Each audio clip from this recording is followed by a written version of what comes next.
Bonjour à tous, chers parents, chers enfants. Nous sommes heureux de vous accueillir dans la salle Cita Bella, dans le cadre de la matinée jeune du Ciné Club K. Pour cette séance, la séance d'aujourd'hui, nous avons à l'honneur un jeune cinéaste camerounais, en la personne de Franck Sidik Mboumi, qui va projeter un film qui s'intitule « La vie en prose ». Il est vrai que dans la salle, nous n'avons pas le réalisateur qui a eu un empêchement. Néanmoins, nous avons le producteur délégué, en la personne de Jules Kala Eyango, qui va nous parler un peu de ce film dédié à la jeunesse. Déjà, je puis vous dire que vous n'allez pas vous ennuyer. Le Ciné Club, comme vous le savez, donne l'occasion aux jeunes et aux moins jeunes de revisiter les films camerounais et les films africains en général, afin que nous nous approprions notre culture. Alors, sans plus tarder, je vais peut-être inviter Monsieur Jules Kala Eyango, qui va dire un mot avant que le film ne soit projeté. Monsieur Jules Kala Eyango, sous vos ovations, les enfants, applaudissez. Bonjour, c'est un plaisir pour moi d'être ici au Ciné Club et pour présenter ce film que le studio Tour du Monde a produit en 2021. Nous avons intitulé ce film « La vie en prose », qui est un poème déclamé en film d'animation en narration non linéaire. Et le message que nous passons dans ce film, c'est de croire en ses rêves. Et nous appelons aux jeunes en quête d'accomplissement de toujours se dépasser et de toujours aller au bout de leurs rêves. Et je vous souhaite déjà bon visionnage et après, on va revenir discuter dans le cadre de l'échange d'après visionnage. Merci, bon visionnage. Voilà, tout est dit. Vous savez maintenant de quoi il va être question dans le film « La vie en prose ». Sans plus tarder, nous vous laissons déguster ce chef-d'œuvre. À tout à l'heure. Mon père va bientôt à la retraite. Ma mère a pleine de dettes. Mon avenir se dissipe. Étreint par l'incertitude, je défaillis. Bouge-toi. Dans 1001 histoires, j'ai toujours la même fin. Le cœur transpercé lorsque je les entends dire « Tu vas rater ta vie ».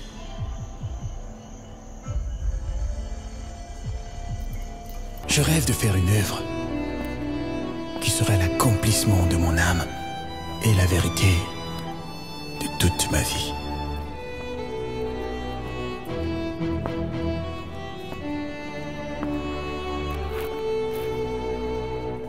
Une œuvre belle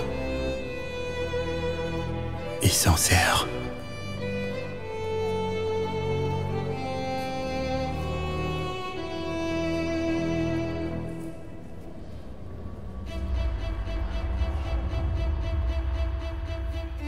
Sensible dans sa technique,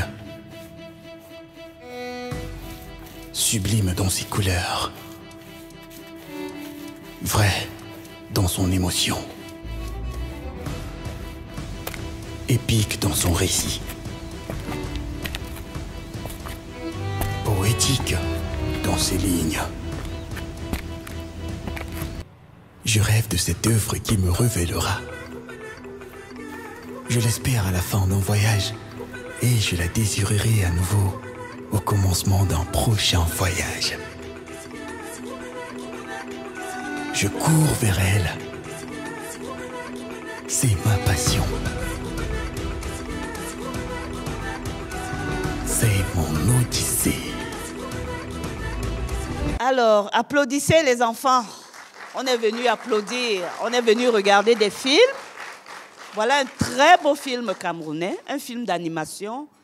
Moi, j'ai été transportée pendant cette dizaine de minutes parce que là, c'est un dessin animé, il faut le dire, à la camerounaise. Ça veut dire avec tout le talent, tout l'art, vraiment, qui a été mis pour qu'on puisse se régaler. Alors, Je vais inviter le producteur délégué de ce film, La vie en prose, à venir nous expliquer un peu pourquoi il a fait ce film.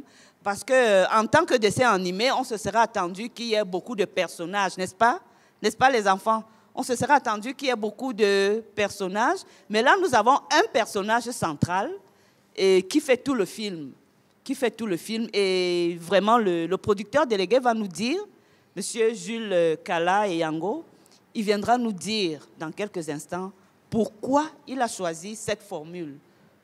La petite histoire du film, c'est qu'en 2017, lorsque je fais la connaissance de Franck Sédic Boumi, nous étions encore même sur les bancs, il avait déjà ce projet. Il avait déjà un premier jet de texte. Il voulait parler de son histoire personnelle. Parce que dans la quête de tout homme, on a ce besoin de s'accomplir, ce besoin de réaliser ses rêves. Et il me dit, voici un projet que j'ai. Je rêve de le réaliser. Et j'ai envie de le faire sous forme de poème et de narration non linéaire. Voilà, j'y arrive. Voilà. Et je lui dis, est-ce que notre public va pouvoir encaisser ça? Il me dit, c'est le défi. Travaillons pour que le public puisse comprendre. Parce que nous sommes habitués à des histoires un peu, je dirais, un peu classiques. Ce n'est pas péjoratif ce que je dis. Des histoires avec un personnage, plusieurs personnages, les légendes et autres. Et on voulait aller un peu sur d'autres défis que ceux-là. On voulait également une œuvre qui se veut universelle. Donc, il fallait construire tout cet univers. C'est un boulot de 5 ans. Wow. Donc l'écriture a commencé en 2017 et s'est achevée en 2020. Tout à fait. Et nous avons produit, le temps de chercher les fonds, réunir les financements, nous avons pu produire le film en 2021. Donc nous avons eu ce livrable en août 2021. Ça, c'est la petite histoire qui tourne autour de la production de ce film. Moi, j'ai été vraiment séduite par la musique du film, les dialogues. Bon, quand je dis dialogue, parce que nous avons un personnage, j'aurais pu dire monologue, parce qu'il parle, il se raconte, il projette ses aspirations. Alors, le rêve, il est, comme on le dit, il est tiré d'une histoire personnelle. C'est-à-dire que c'est du vécu, là. Oui, c'est une sorte d'interpellation. C'est déjà une transposition, je peux dire, du vécu de l'auteur. Pour ceux qui le connaissent, son parcours est formidable. Donc, il a traversé des moments difficiles qu'il voulait faire partager au public, partager ses doutes et ses réussites. Donc, le personnage que vous voyez s'appelle Dream. Et Dream, le rêve, comme on voit. Donc, c'est une interpellation à tous ceux qui veulent se réaliser. Parce qu'il y a toujours un moment de doute dans la vie de tout homme. C'est la raison pour laquelle, au début, le personnage, il est dans sa chambre, il est pensif, il est replié sur lui-même. Et à un moment donné, il décide de s'ouvrir et d'aller véritablement vers sa quête. Et vous allez voir le changement de couleur. On part d'abord un peu des pâles à des couleurs un peu plus gaies. Et donc, voilà, c'est... Oui, nous avons eu à visionner vraiment ce bel arc-en-ciel. Nous avons pratiquement couvert toutes les saisons. Moi, je dis, j'étais émerveillée. Ça veut dire que le rêve s'est réalisé. Bon, c'est à chacun de tirer sa conclusion. C'est à chacun de tirer sa conclusion parce que le personnage prend une résolution. Je vais réaliser mon rêve à la fin. Donc, c'est la conclusion. Quel rêve? Lui, le personnage rêve d'être un grand peintre. Tout à fait. Et nous sommes dans un monde artistique, un monde de création. Et on s'adresse aussi à tous ces jeunes artistes aussi, en particulier quelque part, même si ça interpelle tout le monde qui veut se réaliser, quel que soit le domaine d'activité. Et aussi, nous avons voulu utiliser un langage universel, parce que le studio Tour du Monde a pour philosophie de faire des œuvres universelles, raconter l'Afrique, mais avec des codes universels. C'est la raison pour laquelle vous avez vu ce voyage à travers les différents continents, l'Europe, l'Asie, l'Afrique. En tout cas, bravo, nous avons vraiment voyagé sans décoller, comme on dit, terre à terre au pays. Alors, je me tourne vers les enfants. Est-ce que quelqu'un peut me dire ce qui l'a frappé dans ce film? Oui, oui. Je suis sûre que tu as quelque chose. Toi aussi, tu as des rêves, n'est-ce pas? Alors, tu peux nous décrire un de tes rêves? Tu peux nous parler de ton rêve le plus cher? My dream to be to be a lawyer. Why do you admire lawyers? Why? Why do you want to be a lawyer? So that I can. Is daddy a lawyer or mommy? No. So why do you want to be a lawyer? So that I can really try to help some people that are there in prison. Oh, so you just want to judge people? Yes. Wow, applaudissez pour lui. C'est quelqu'un qui se positionne déjà véritablement. Alors, somebody else, a girl. I want a girl. I want to dream to be a banker. Ah, she wants to be a banker. She loves money. She wants to be a banker. Vous voyez les rêves des enfants qui ils savent très bien vraiment de quoi demain sera fait. C'est-à-dire que voilà quelqu'un qui s'affirme. She wants to be a banker. Somebody else? Yes. I want to be a pilot. A pilot. Wow! A pilot. Voilà quelqu'un qui va devenir pilote. Alors, on applaudit pour tous ces rêves-là. C'est très important d'avoir des rêves et de croire en ces rêves, n'est-ce pas? Oui, je crois que c'est le message du film. Il faut croire en ses rêves. Il faut croire en ses rêves. Alors, nous allons prendre une dernière intervention. Oui, il y a une jeune fille. What do you want to become later? J'ai envie d'être docteur. Docteur? Docteur des hommes ou docteur des animaux? Docteur hommes. Des hommes, n'est-ce pas? Alors, pourquoi? Parce que quand tu es docteur, tu peux soigner ta famille, tu peux faire des recherches qui vont aider le monde.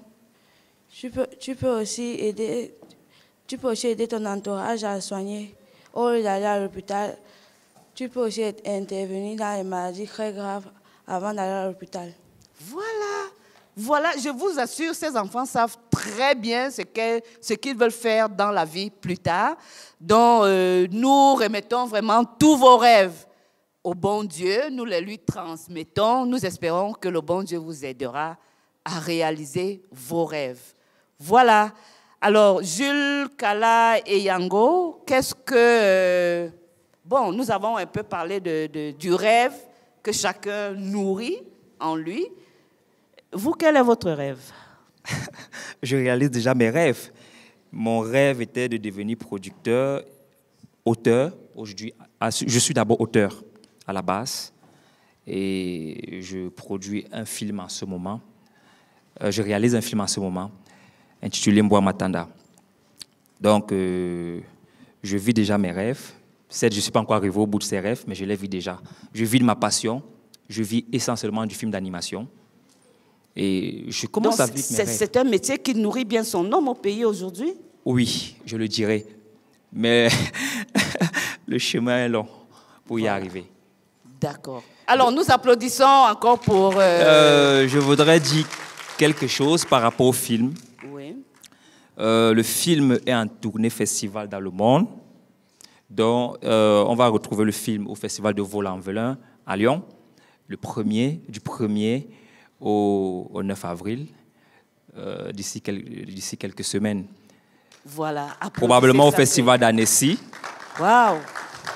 Nous étions au Mali il y a quelques temps, au festival ACNA.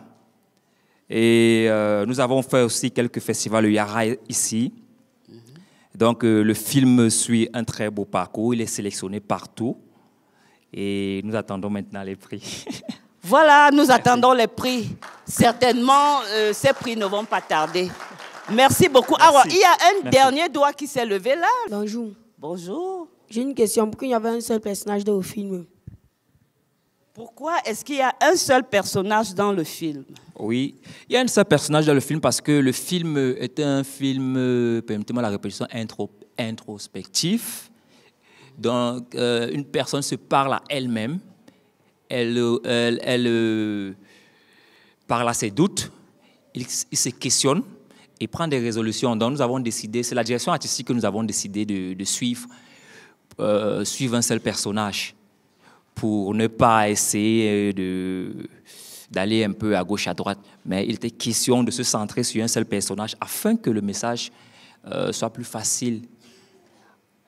Je ne sais pas comment voilà. expliquer ça. Non, je crois qu'il a très bien compris. Parce que quand vous avez un rêve, n'est-ce pas, avant de parler de votre rêve à d'autres personnes, vous mûrissez, vous parlez à vous-même. C'est ce que nous vivions là dans le film. C'est-à-dire que le jeune homme, il se projette, il parle. Vous voyez parfois des gens qui parlent seuls, qui réfléchissent tout haut. Donc c'est un peu ça, c'est pour ça qu'il y avait un personnage et il fallait vraiment qu'on se focalise sur ses aspirations à lui et ne pas éparpiller, disperser les énergies. C'est un choix artistique. Je ne saurais également quitter cette tribune sans vous passer les salutations de l'auteur-réalisateur qui a eu un souci de santé. En principe, c'est lui qui devait être là. Jusqu'à 2 jours encore, tout allait bien. Et puis hier, bon.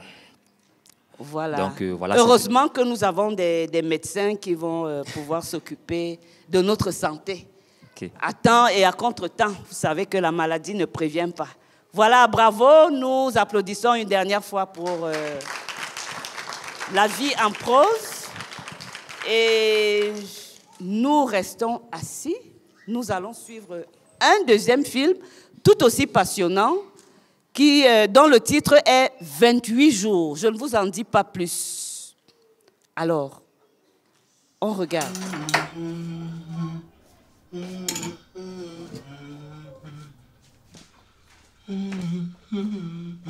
Pépé. Oui, papa.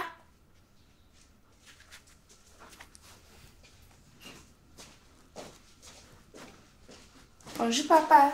Bonjour, Pépé. Tu as bien dormi? Oui, papa. Fais vite, sinon tu risques d'être en retard pour l'école.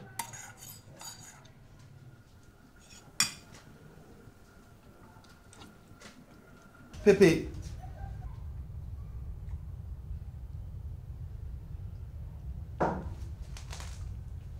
Papa, ça coule.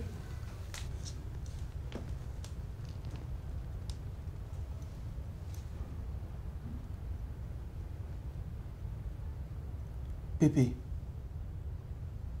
Je reviens tout de suite. Surtout ne bouge pas. D'accord?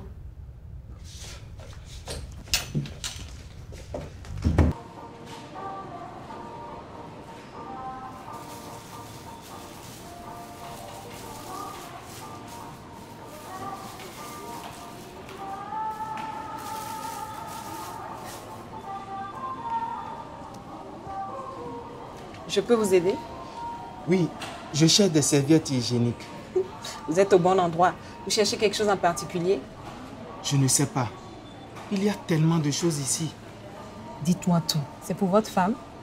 Je n'ai plus de femme. C'est pour Pépé. Pépé? Oui, ma fille. Oh, je vois. Alors, je vais vous demander d'applaudir ce très beau film de Jaena Louisin. Alors, nous avons pu le voir. C'est l'histoire d'une petite fille qui vit son passage de l'enfance à l'adolescence. Une petite fille qui vit seule avec son papa depuis la disparition de sa mère. C'est une situation que je ne vous souhaite pas, mais nous avons pu voir comment le papa il s'en sort plutôt bien, n'est-ce pas? Alors, qui peut me dire ce qui l'a marqué dans ce film? Moi, déjà, dès le départ, lorsque j'ai vu les beignets et la bouillie, alors je me suis dit, super, ça va être un beau film. Vous aussi? À part les beignets et la bouillie, qu'est-ce qui t'a le plus frappé dans ce film?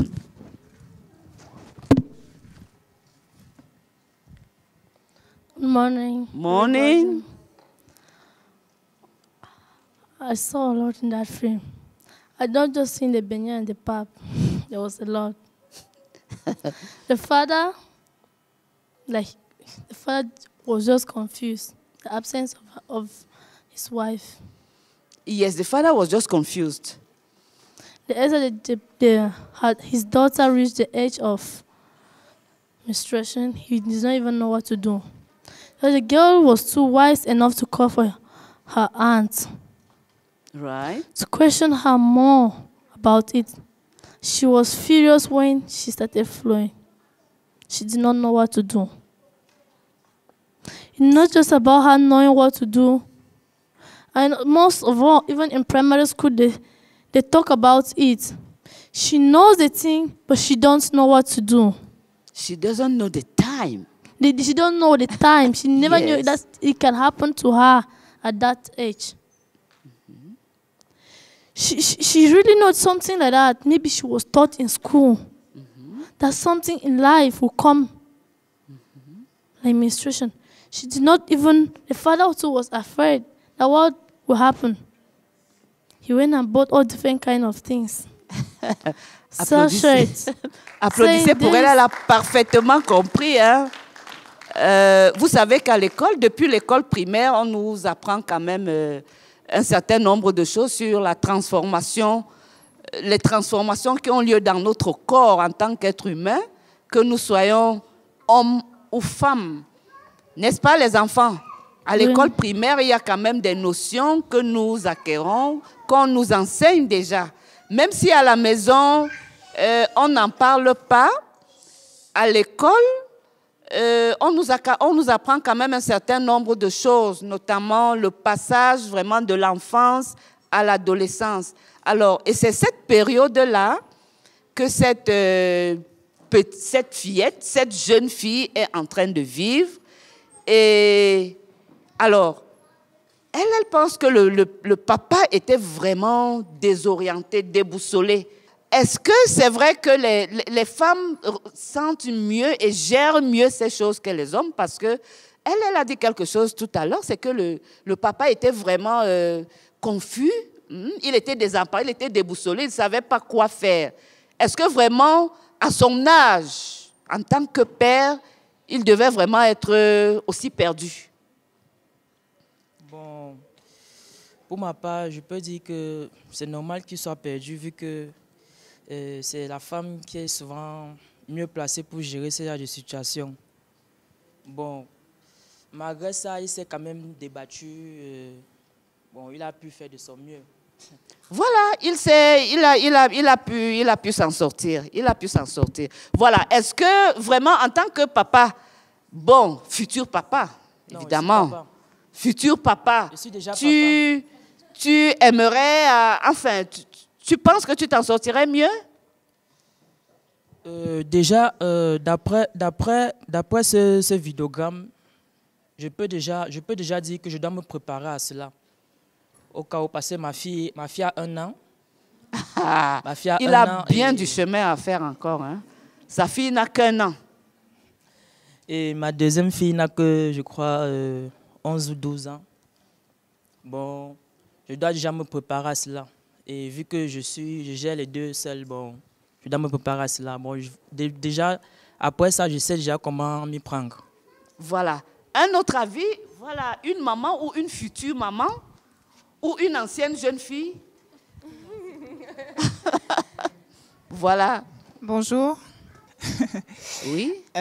Oui, alors, j'ai beaucoup aimé ce film déjà par rapport à la thématique qui est soulevée dans le film. Et c'est vrai que on ne pense jamais aux pères qui jouent le rôle des mères, mais ce film soulève aussi la question de l'éducation.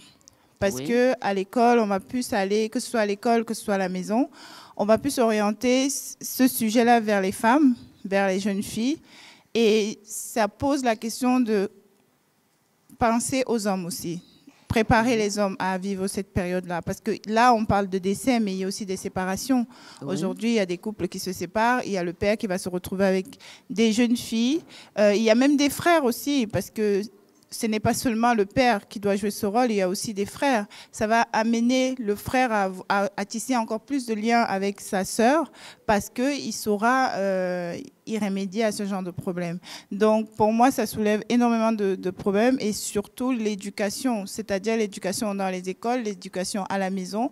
Il faudrait que les parents apprennent à sensibiliser tous les enfants, que ce soit le garçon, que ce soit la jeune fille, à ce genre de situation. Voilà, bravo, ça c'est une très belle remarque. Il faudrait que les parents, dans leur mode d'éducation, s'intéressent aussi bien aux garçons qu'aux filles. C'est-à-dire qu'on leur apprenne un maximum de choses pour les préparer à la vie.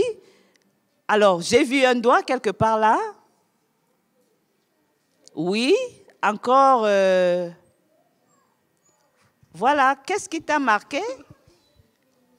Ce qui m'a marqué, son père l'a plus aidé sa fille. Quand sa fille s'est blessée, il est vite parti prendre les serviettes pour que le sang ne coule plus sur le pied de sa fille. Ça veut dire que le père a réagi avec une rapidité. Nous devons applaudir pour elle parce que c'est ce qu'elle a retenu, la rapidité dans la réaction. Il a eu une réaction vraiment prompte, n'est-ce pas?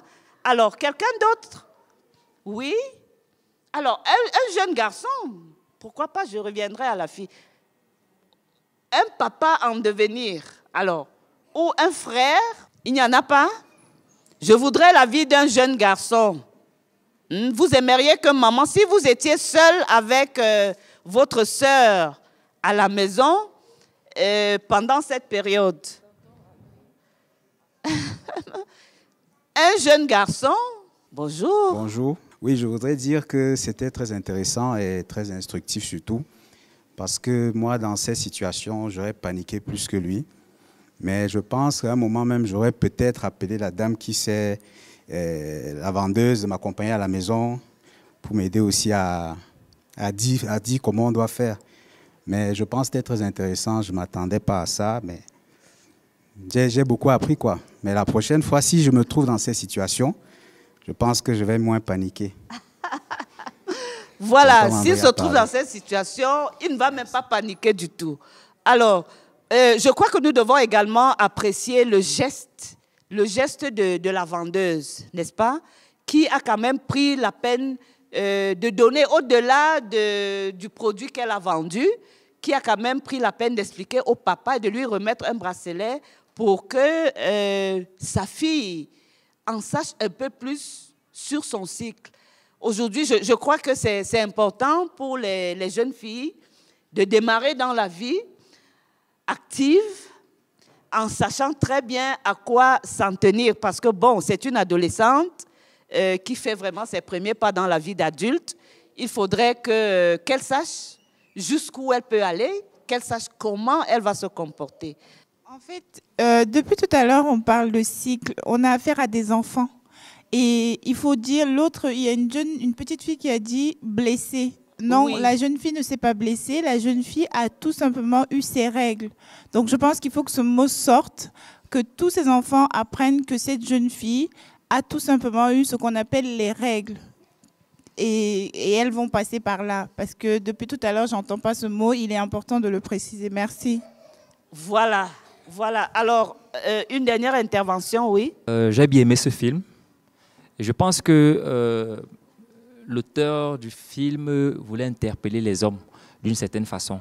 Oui. Parce que nous sommes dans un contexte culturel où les hommes ne sont pas habitués à gérer ce genre de situation. Oui. Et je trouve que elle a bien raconté cette histoire, elle a bien exposé et préparé les hommes que nous sommes à cette éventualité. Même si nos femmes sont toujours parmi nous ou pas, les hommes devraient aussi participer à l'éducation sexuelle de leurs filles. Le mot est lâché, l'expression est là. L'éducation sexuelle qui devrait se faire parfois, dans le meilleur des cas, c'est ce qu'il est recommandé en famille et également à l'école pour que les uns et les autres soient beaucoup plus avertis. Alors, une toute dernière. J'ai compris que le père est parti à la boutique et acheté les trucs pour que sa fille doit être bien. Voilà! Il a compris que le père est parti à la boutique et acheté les trucs pour que sa fille soit bien. Applaudissez pour lui. Voilà! Parfait. OK.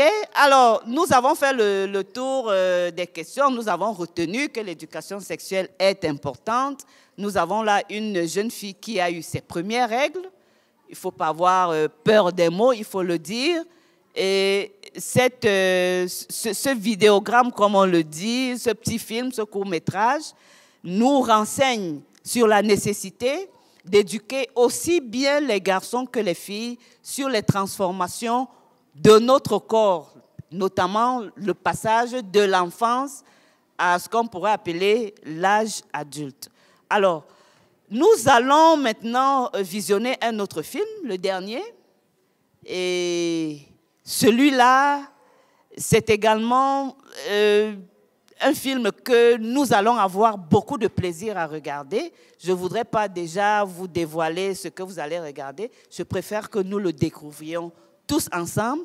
Donc, calmez-vous, restez assis et apprécions le film. À tout à l'heure. Junior, tu peux venir? Papa, tu vois comment il est content?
Arrête ton rigole, ça m'a fait rire.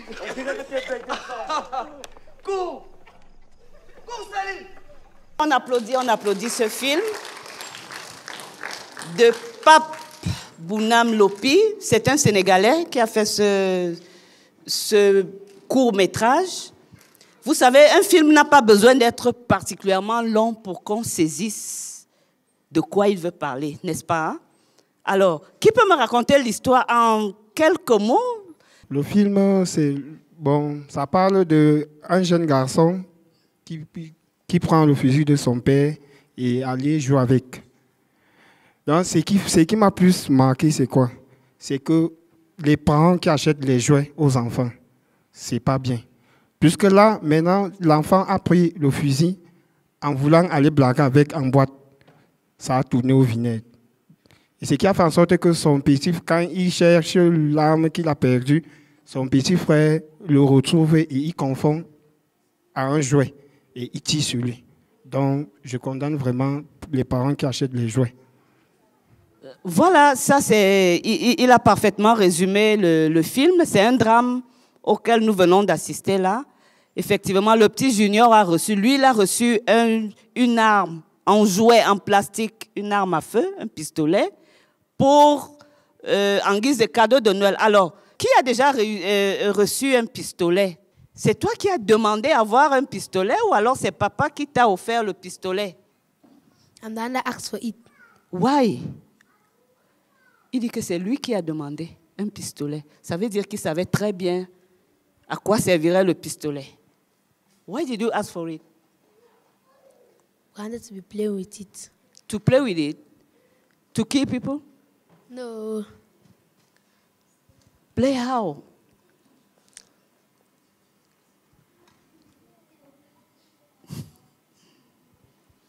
Alors, il voulait juste s'amuser avec l'arme. Est-ce que quelqu'un d'autre a déjà demandé un pistolet pour son anniversaire ou bien pour la fête de Noël? Est-ce qu'une fille peut demander un pistolet pour les vacances? Alors, on voudrait en savoir un peu plus. Moi, bonjour. J'ai déjà demandé un pistolet déjà parce que mon père est un militaire et je disais souvent que quand je serais grande, je serais dans l'armée comme lui. Donc, j'aimais beaucoup les armes. Voilà. Là, nous pouvons avoir une espèce de justification. C'est-à-dire, pourquoi cette passion, pourquoi cet amour pour l'arme? Nous voyons que la condition ou la situation des parents peut déjà prédisposer l'enfant à aimer ou à ne pas aimer telle ou telle chose. Alors, qui d'autre? Oui, il y a des jeunes garçons là, je crois qu'ils ont quelque chose à nous dire. Je voulais un arme pour jouer avec mon petit frère. Et en jouant, c'était toi le policier et lui le bandit? Non. C'était quoi alors? On était ensemble. Et vous partiez chasser les bandits, n'est-ce pas? Oui. Voilà. Et quand tu vois le bandit avec l'arme, tu fais comment? Il tire. Ah, tu n'as pas peur? Non. Lui, il n'a pas peur. Alors, qui d'autre qui tremble en voyant une arme? Bon, moi, j'ai interprété le film autrement, de mon point de vue. La question de transmission.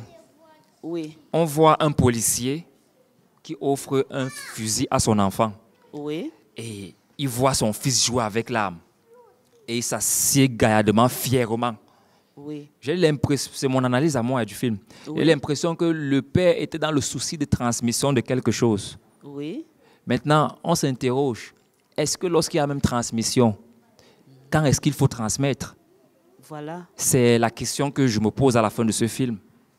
Alors, le père voulait certainement transmettre certaines valeurs, la sécurité, c'est-à-dire quand vous voyez l'arme, peut-être vous vous sentez en sécurité. Celui qui manipule, qui détient l'arme, le policier devant le bandit, il y a toute cette assurance, il y a la sécurité, il y a la protection.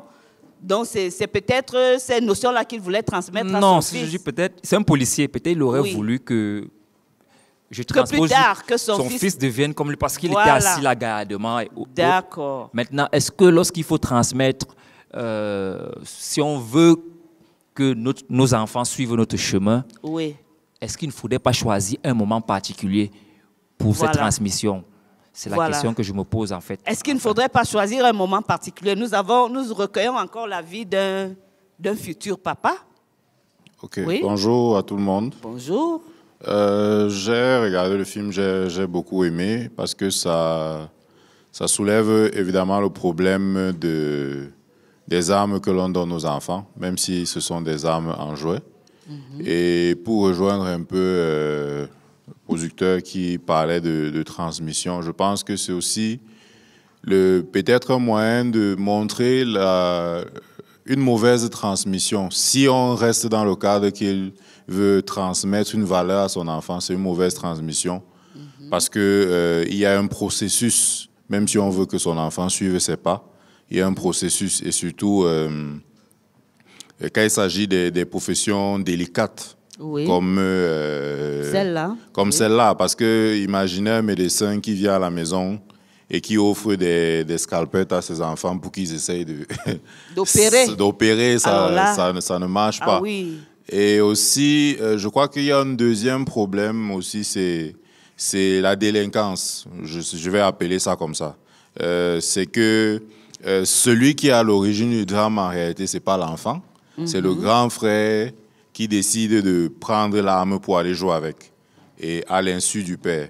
Donc il y a ce problème-là un peu de délinquance parce qu'il veut montrer qu'il est le caïd, il est le gars qui est populaire. Et voilà la conséquence dans ces deux problèmes qui sont mélangés autour de cette arme. Voilà.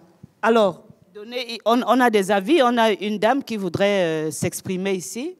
Bonjour à tous. Bonjour. Je vais également accentuer ces dits. Justement, les enfants, au terme de ce film, doivent retenir qu'on ne touche pas les choses des parents n'importe comment. Quand papa dépose quelque chose, on ne touche pas. Maman dépose, on ne touche pas. Parce qu'en réalité, si l'enfant n'entrait pas le jeune homme n'entrait pas dans la chambre de papa pour soutirer le fusil, tout ça n'allait pas arriver. Donc, on ne prend pas quelque chose sans autorisation. Mais je pense quand même que pour certains articles dangereux, on dit qu'il est recommandé de les mettre hors de la portée des enfants. C'est-à-dire, est-ce que cette arme-là, moi j'ai l'impression qu'elle n'était pas si bien cachée que ça. Elle n'était pas si bien cachée que ça, c'est-à-dire qu'il n'a pas eu à fouiller longtemps pour la retrouver. Oui, justement, c'est aussi ça, mais seulement que si les enfants connaissaient déjà qu'on n'entre pas dans la chambre de papa à tort et à travers, c'est que ça n'allait même pas gêner. Les enfants, vous voyez combien c'est dangereux, n'est-ce pas, d'entrer dans la chambre de papa ou de maman et de commencer.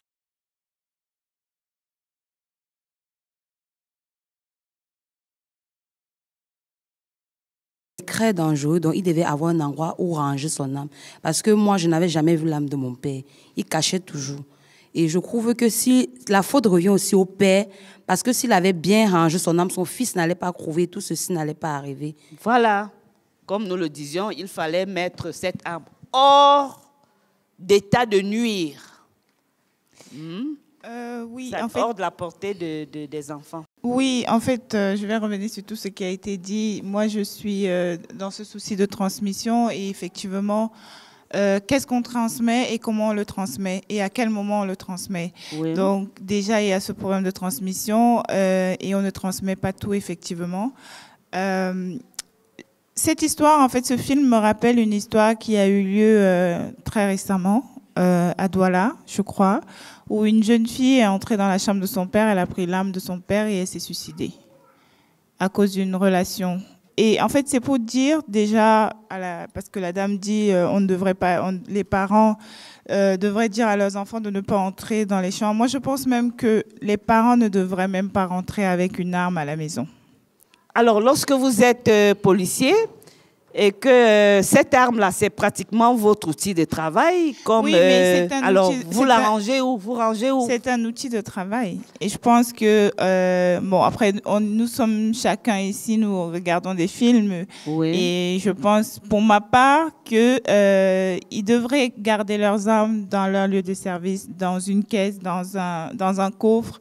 Mais c'est déjà le ramener à la maison, c'est s'exposer au danger, que ce soit les enfants, que ce soit la famille. Moi, j'aimerais pas vivre avec un homme qui a une arme à la maison. Et c'est ce qu'on reproche aujourd'hui, même aux États-Unis. Quand on suit les médias, c'est les gens sont contre les armes dans les domiciles.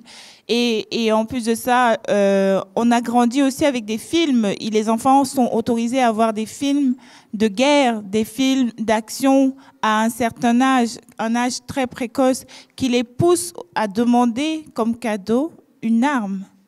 Voilà. Donc il y a aussi ça. Il faudrait que les parents, même dans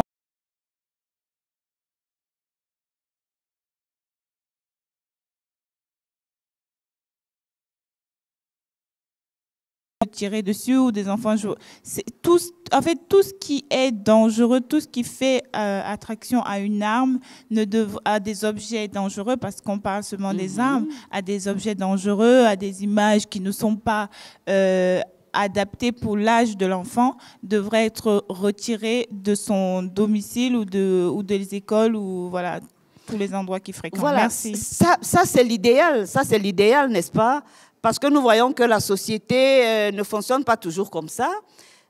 Pour ceux qui sont dans l'industrie cinématographique, il y a quand même un genre, il y a genre et genre. C'est-à-dire lorsqu'on imagine mal, par exemple, un film policier, où on n'exhibe pas une arme. Moi, quand j'étais plus jeune, je raffolais des films western, c'est-à-dire, vous voyez, les cow-boys avec vraiment 2 pistolets, c'est-à-dire ils sont flanqués de 2 pistolets. Bon, c'est vrai que, quelque part, il y a un côté violence que cela pourrait exacerber, n'est-ce pas? Et la société gagnerait effectivement à ne pas montrer la manipulation. Oui, je comprends, tout cela. mais c'est aussi, bon, je ne sais pas comment on appelle ça au Cameroun, mais par exemple, pour ma part qui vit en France, quand on montre un film, on met moins de... Il y a déjà un âge qui est signifié, qui dit que l'enfant est interdit de regarder ce film à partir de tel âge. En plus de ça, il y a, sur les télés, il y a un contrôle parental. Ça veut dire qu'il y a des films, il y a des chaînes auxquelles l'enfant ne peut pas avoir accès parce qu'il y a un contrôle parental. Ça veut dire que s'il faut regarder tel film, il faut mettre un code secret. Mais en plus de ça, si vous dites, quand vous étiez jeune, il y a des films, oui, moi je suis cinéaste, je fais des films. Mais je sais qu'il y a des films que je ne pourrais pas montrer, par exemple, à mes enfants. Il y a des choses que je ne pourrais pas montrer.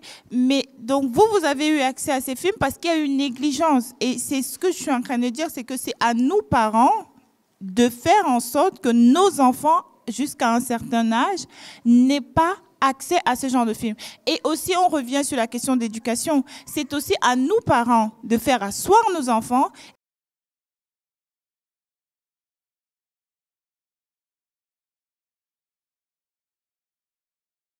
Ça peut ramener à tel danger. Donc c'est vraiment, on ne peut pas rejeter la faute sur les cinéastes ou bien dire que on a non. Et si on éduquait un peu plus ou alors un peu mieux les parents, je crois que ça. Oui, mais ça va de. C'est voilà, de ça que je parle, c'est qu'il faut que les parents puissent.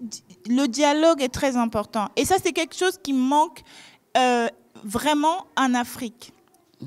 En Afrique, les parents ne parlent pas avec leurs enfants. En Afrique, il y a des sujets, on parlait de sexualité tout à l'heure, les parents ne parlent pas. Il y a des sujets, on va nous dire, ce sont des sujets tabous. À quel moment est-ce qu'un parent va se lever et dire à son enfant, il y a telle chose à ne pas faire? Moi, je fais des films sur des traditions. Il y a des choses que je découvre aujourd'hui qui ne m'ont pas été dites quand j'étais enfant. Et ces choses-là doivent nous être inculquées dès le bas âge parce que l'avenir de demain se construit aujourd'hui. Et si les parents ne commencent pas à la source, à parler aux enfants, à sensibiliser les enfants, on ne va jamais y arriver. Merci. Voilà, c'est un point de vue très important que la jeune cinéaste a tenu à faire, à partager avec nous, qui sommes des parents ou des parents en devenir et des enfants. Parce que les enfants ne réclamaient pas toujours comme cadeau une arme, quelle qu'elle soit. Un couteau, un revolver, un gourdin. Bon, je ne sais pas sous quelle forme peut-être le gourdin pourrait apparaître, une hache et tout cela. Donc, tous ces objets qui peuvent inciter à la violence. Donc, je crois que c'est un message qui est très bien passé. Nous allons... Est-ce qu'il y a une dernière intervention? S'il n'y en a pas, nous allons tout simplement applaudir à nouveau ce film de Pape Bounam. Et il ne nous reste plus qu'à nous souhaiter une belle fin de matinée d'abord, et puis une excellente après-midi. Je vous rappelle que le Ciné Club K, la matinée jeune, a lieu après la projection du vendredi qui est réservée aux adultes et qu'elle commence à 9h. Nous gagnerions, nous, parents, nous aînés, grands frères et grandes sœurs, à venir regarder parce que vous voyez que de ces 3 films, ou alors sur ces 3 films, il y a eu beaucoup à dire, il y a eu beaucoup à retenir au niveau des enfants, au niveau des parents, au niveau des adolescents. Donc, ne nous envoyez pas des enfants juste comme si vous vous en débarrassiez.